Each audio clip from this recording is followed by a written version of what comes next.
Hello everyone, this is computer science with Python, and you can see the question which is mentioned here. Import random. Random is a module which is used. X variable x is equal to 6. One more variable n is equal to random.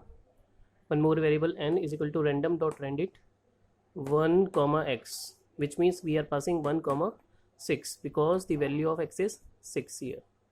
And what do we have to do? We have to find the maximum and minimum value of n. Okay, so what do we have to do? We have to find the maximum and minimum value of n, and this is the n variable, this is the n variable. Okay, and which mean what we are doing here, we are assigning one value, random dot rendit 1 comma x. X की value है 6.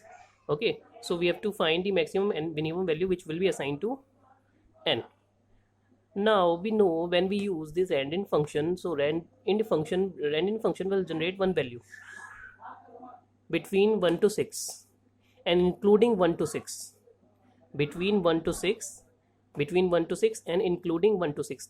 So n may get value, any value from 1 to 6, 1 comma 2 comma 3 comma 4, 1 2 3 4 5 6 5 6, any value can be assigned to variable n. This may be 1, this may be 6, 5 2 3 4, any value can be assigned to variable n. Okay, so I'm repeating one more time. N may get 1, n may get 2, may get 3, may get 4, may get 5, may get 6. We don't know which value will be assigned to variable n. We don't know. Any value, n may get any value. When we execute first time, n may get, suppose n is getting 2. Next time suppose we execute, n is getting 4. Next time we execute the program, n is getting 6. So any one value can be any one. Okay, any one value can be assigned to variable n.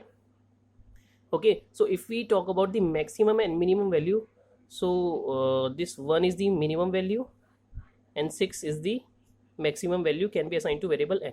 So if we say max value will be 6, min value will be 1. Okay, so this is the answer of this question. Minimum and maximum value of n can be 1 and 6. Minimum value will be 1 and maximum value will be 6. So I hope you understood.